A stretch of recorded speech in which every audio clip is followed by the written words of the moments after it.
So I've been running my two-way point Booker build for much of Season 6, and guess what? I got matched up with a guy that's averaging 50 points per game. And while this build isn't the best lockdown, it's also built to withstand these types of matchups.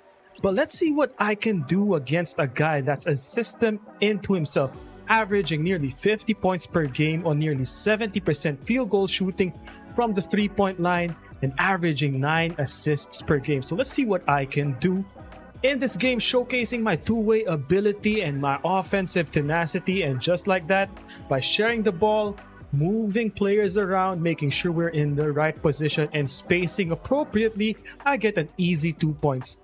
So as we see right here, his main offense is pick and roll, trying to hide behind screens, see an opening, get to the three-point line, and if we overcommit, he's going to pass it to the roller. Simple stuff, right? Well, just by playing hands-up defense right there, I was able to steal, even though this build doesn't have a high steal rating.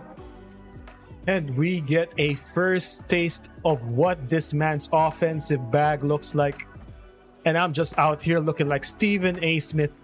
Face that all. I've seen it all, man. Speed boost, Kyrie dribble style, left, right, Jamal Murray behind the back. If you don't overreact and you force your offensive player to commit certain mistakes, like crossing the ball up back to you, they're gonna make that mistake, and as long as your help defense is positioned even a little bit correctly, you will be fine. So first 3 possessions ended up in my hands on offense, and what do you know, we're up 7-0, locking down my primary matchup on defense. They get an easy 2 points right there. It's okay, we played good team defense, that's gonna happen. And one thing I like to do, so I scored a few consecutive buckets. I make it a point to say that, you know what, those buckets were just there presented to me because of the situation. But if the situation calls for a pass to the corner because I saw a soft double team coming out of that pick and roll, hey, I'm gonna pass that ball, earn my teammates' trust, and here I am once again, not overreacting on defense to a lot of this Julian Newman style dribble moves, compounded with some bot Jamal Murray combos, and like Stephen A is deadpan right there. You know what? They score again. Not my problem. We played good team defense. I locked up my matchup, showed him first and foremost that I'm going to be right there and I'm not falling for his BS. And on the other end of the floor, you have to guard me, and I don't believe that you're equipped to guard what I can do at different spots on the floor. So first 5 possessions, I pretty much had a hand in all of them. But not only that, also on defense, I'm locking this primary match up pretty well, and that's what's gonna win us this game. But this guy averages nearly 50 points per game for a reason. He likes to do that meta hide behind screen speed boost into a 3-ball. He had a good look right there because I got caught in the screen. This build only gets silver pick dodger, but doesn't matter, that's enough. What do you have here? Just patient reads out of the pick and roll offense. He met me up high because I was scoring, but for whatever reason, and a lot of bigs like to do this, they drop back immediately once they think you have you contained. Wait that one beat, that additional second for them to move back towards the paint and pull up for that easy 3-point jumper. Right here, even though they're getting buckets in the paint or that foul right there, I'm very happy with our team defense, our communication, and our ability to help each other. And I know I'm known for my on-ball dribble moves and whatnot, but I'm also a great off-ball offensive player. I've had games where all I've had to do is sit corner or move around the court just to make sure that there's space for the ball handler and space for myself to launch for easy jumpers. That is an underrated skill in 2K. It's not always about being effective on the ball, especially in game modes like My Career, Rec, Pro-Am, but it's also knowing how to space the floor appropriately. Otherwise, you're gonna get in a situation where you're uncomfortable. And look at that. 4 minutes in and I'm already scoring 19 points. That's more than twice the points the other team has, and it's not only on offense. As you can see right here, Stephen A. Smith, how that defense looking like? Absolutely incredible on the offensive and defensive end of the floor. So when I said this build was two-way point Booker, I wasn't lying. If I'm able to lock up an offensive force like my matchup right here, then I must be doing something right. I thought that shot would be a little bit more open. The defender probably had decent badges in the perimeter. But I consider that what most people would call a shot turnover. It's a bad shot that led to a transition opportunity into a three-pointer. So I hope to get that back, but what I do, I don't force the situation. Was being double teamed right there. I want to make sure that my teammates are involved and they see that I'm more than willing to pass them the ball.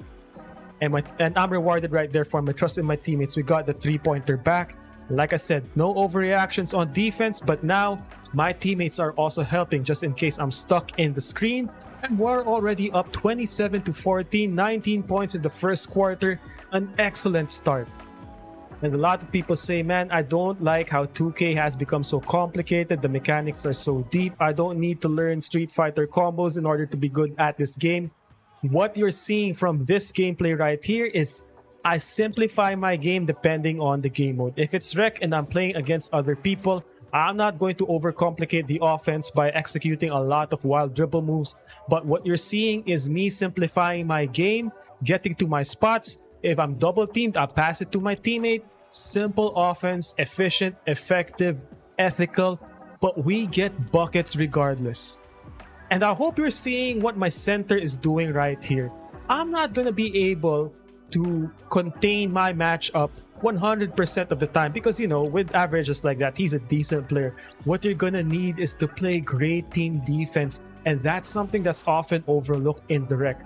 Right now, things are humming really well. I have the ball in my hands to make the right play, make the right reads. I'm not always a stationary target on offense. I'm always moving around, giving myself opportunities to get to my spots for those types of easy buckets. And now I got my matchup in Kevin Cruz hell. Even though that was an open shot, he's missing his open shots just because, you know, at the corner of his eye, he's seeing me contest a little bit. And he sees that I'm able to contest him properly just enough to affect his shot making. And take a look at this nice needle threader pass right there. Unfortunately, it got blocked, but once again, even though that pass did not lead to an assist, the message I'm sending my teammates is if you make the right cut, I'll make the right pass and I'll take care of you. But this is a play I want to highlight with a mini tutorial right here. I like to talk about change of pace. So what I do here is I hold turbo. Take a look at that animation right there. That's me holding R2 to accelerate. But then I immediately let go of R2 and keep the left stick held up and to the right. Take a look at that.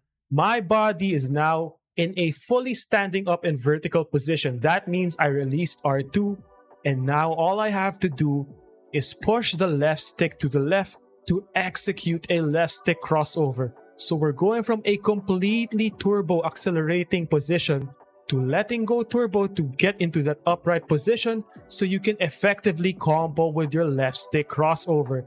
That's one of my favorite counters on pressure defenses, and that's something that I'll dive deeper into a video tomorrow. So as you can see right here, we are absolutely chilling. We scored 30 points versus the opposing team's 30 points, and we're doing a great job. But once again, I'm highlighting you the change of pace combo right there. Nothing complicated. And the important thing is this left stick crossover right here is very effective against pressing defenses because left stick crossovers activate unpluckable. So if he makes the wrong decision to make a gamble right there, just go right through him with gold unpluckable, get to my spot, and hit that easy mid-range pull-up jumper. And at this stage of the game, it's easy to get a little bit comfortable. We've been up double digits for most of the game, but when you get into this 13-point territory, that's what I want you to do. I want you to call a timeout, break that momentum a little bit, and make sure in the next possession you get a bucket. You always want to be putting pressure on your opponent because every good play that they make, their takeover meters go up a little bit more. If a person is making a right pass or a difficult shot, badges are activating like Dimer, Green Machine, and all of that, making their job on offense that much easier. But if you make the right stops, stay patient on offense, make sure that the algo or make sure that their attributes don't go up high enough so that they can meaningfully affect the game because of how the game works, then you will put yourself in a position to withstand a comeback. And the best way to stop runs is to create stops and immediately put pressure going down the paint. So now, because of the pressure that we are putting on the point guard, he's making some bad decisions. Easy fast break point. Right there, as you saw, I used a scoop layup instead of a standard layup because I would have gotten chased down. If you rewind that play, you will see that I use my body positioning with a scoop layup to the right to protect my body and the ball from the chase down block. And right here, this is a funny thing, man. My point guard said no mas. My point guard matchup said no mas. He was running away from the post up. And as you can see right there, the left stick crossover, other than activating Unpluckable, gives you a nice tight angle so that you don't bump the ball into your opponent's feet. And right here, my opponent was averaging 50 points. So I just found it necessary to drop a cool 50+ point game on his head. Now, you'll see throughout the footage, and I didn't even mention it, their lock switched onto me after the 7-point I scored. It did not matter. They were full court pressing me. It did not matter. So guys, if you're looking for a build, the two-way point Booker build is the most fun I've had in this game since launch. Go try it, go use it, simplify your game, know your spots, get those ethical buckets, and I'll see you in the next one. Peace.